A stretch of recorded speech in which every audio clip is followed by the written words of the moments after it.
성경 암송스쿨에 참여하신 모든 분들을 환영하고 축복합니다. 대전 여성사역에서 처음으로 성경 암송스쿨을 시작합니다.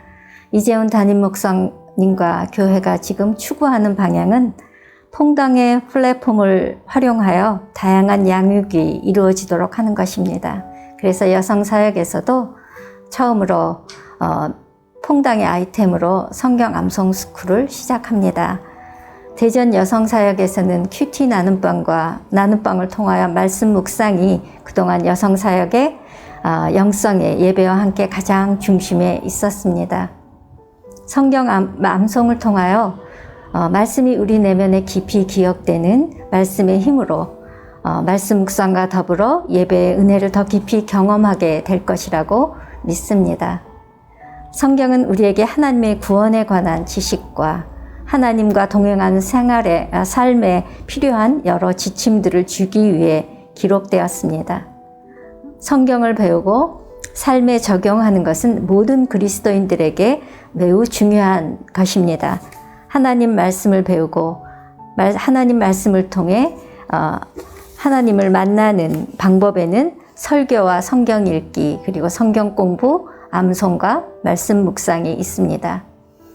설교가 선포되는 하나님의 말씀이라면 성경 읽기는 성경 전체의 맥을 알게 합니다. 그래서 성경 공부를 하거나 묵상할 때 자칫 빠지기 쉬운 좁은 시야로 말씀을 보는 것에 그 말씀에 대한 균형이 잡히게 도와줍니다.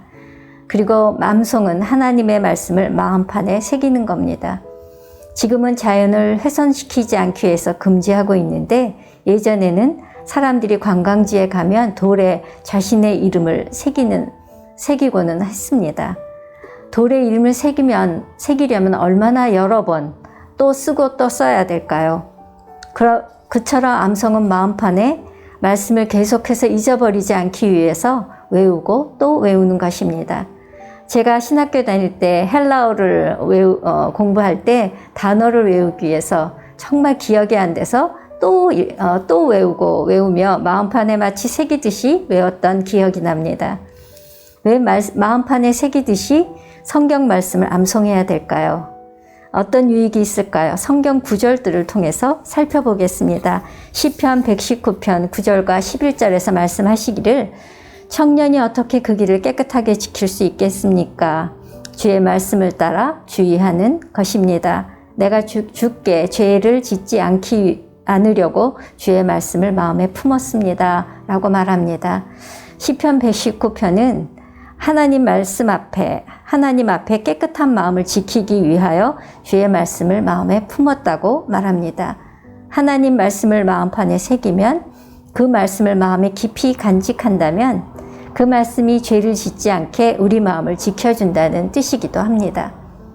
그래서 큐티 묵상과 암송이 병행되면 그 말씀의 능력이 우리 삶을 이끌 것이고 말씀의 힘이 우리의 내면을 강하고 담대하게 만들어서 죄와 맞서게 할 것입니다. 그래서 청년의 길이 깨끗해지고 주의 말씀에 따라 자신의 선택과 삶을 주의해서 살게 된다고 신편은 말해줍니다. 이것이 성경 암송을 시작하는 가장 큰 이유입니다.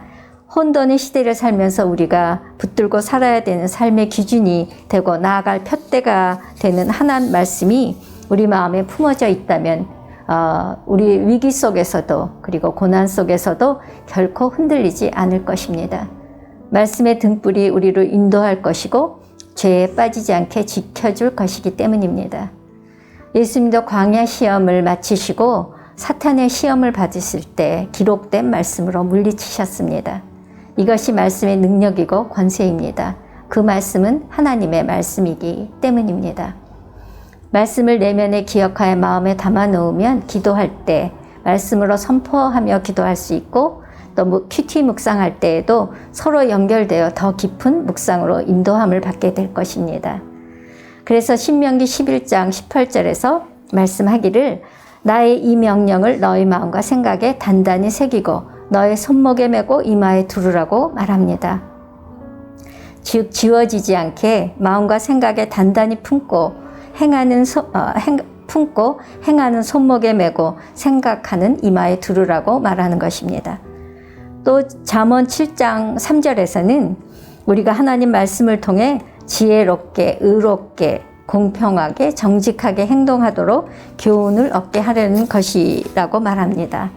이러한 성경 암송의 유익을 골로새서 3장 16절에서 단순하지만 가장 명확하게 말해주고 있습니다. 골로새서 3장 16절에는 그리스도의 말씀이 여러분 안에 풍성히 거하게 하십시오 라고 말합니다. 여기에서 거하다라는 의미는 일시적으로 잠시 머무는 것이 아니라 영주 거주, 영원히 사는 것을 말합니다. 이것은 말씀이 마음을 스쳐가는 얄팍한 기억이 아니라 마음을 지배하는 상태를 말하는 것으로 그리스도의 말씀이 마음을 지배하도록 깊이 기억하고 그 말씀이 마음과 생각에 새겨져서 내면을 지배하도록 하는 것이 풍성하게 거하라는 뜻입니다. 매일 우리의 일상에서 하나님의 말씀의 능력을 경험하게 되고 말씀의 능력과 은혜를 경험한 것들이 우리 영혼 안에 깊은 샘물이 되어 있다면 삶의 순간마다 말씀이 믿음의 길로 인도할 것이고 또 믿음으로 승리하게 할 것입니다. 그래서 더 깊이 하나님과 동행하게 될 것입니다. 그래서 큐티 나눔방에서 함께 묵상을 나누고 함께 암송을 하면서 더 깊은 말씀의 은혜와 능력을 경험하게 되기를 소망하고 축복합니다. 은혜를 나누면 은혜가 배가 되고 또 기쁨이 배가 될 것입니다. 진행은 월요일과 목요일 매주 2번 퐁당 링크를 공유해서 강사 목사님들의 그 성경 암송 말씀에 대해서 그 설명을 듣고 또 미리 나눠드린 말씀 카드를 가지고 외우시면 됩니다. 그리고 나눔방 안에서 말씀 묵상을 통해 받았던 은혜를 함께 나누시기 바랍니다. 모세오경과 지혜서 말씀을 암송할 것입니다. 모세오경은 모세가 기록한 창세기, 출애굽, 이집트기, 레위기, 민수기, 신명기를 말합니다. 어쩌면 구약의 핵심 내용이 들어있는 말씀이라고 말씀드릴 수 있습니다. 그리고 지혜서는 욥기, 시편, 잠언과 전도서 그리고 아가서를 말합니다. 지혜서는 우리 삶에 대해 그리고 인간 이해에 대해 잘 표현하고 있는 말씀들로 자신을 이해하게 되고 어떻게 하나님과 관계 맺는지를 배우게 될 것입니다. 첫 번째 만남은 이렇게 오리엔테이션 동영상을 통해 만나고 11월 둘째 주 목요일과 12월 첫째 주 목요일 줌으로 전체 모임을 모여서 서로 받은 은혜를 나누고 서로에게 말씀의 은혜를 풍성하게 나눠주는 시간을 갖도록 하겠습니다. 이번 주부터 시작하는 성경 암송 스쿨을 통하여 하나님 말씀의 은혜와 능력을 경험하는 저와 여러분이 되기를 소망하고 축복합니다. 기도로 오리엔테이션을 마치겠습니다. 사랑하는 하나님 아버지, 새롭게 시작하는 성경 암송 스쿨을 축복하시고 은혜로 인도하셔서 참여한 모든 분들이 하나님 말씀 안에서 하나님 아버지의 깊고 놀라우신 말씀의 깊은 세계를 깨달아 알게 되고 그 말씀이 마음판에 새겨져서 삶의 순간마다 말씀이 등불과 같이 인도하며 믿음의 시험에 왔을 때 말씀으로 물리치며 믿음의 승리를 할 수 있게 하옵소서. 모세오경과 지혜서를 주신 하나님의 뜻이 깊이 깨달아지고 지금 이 시대를 사는 우리 모두에게 주시는 교훈을 배우고 행하게 하옵소서. 이제 시작하오니 선하신 능력으로 역사하시는 성령님의 은혜의 역사로 12월 첫째 주까지 여정을 인도하여 주사 말씀으로 인한 은혜가 풍성하고 열매가 풍성하여 나누는 곳마다 임하게 되기를 기도합니다. 예수 그리스도의 이름으로 기도드립니다. 아멘.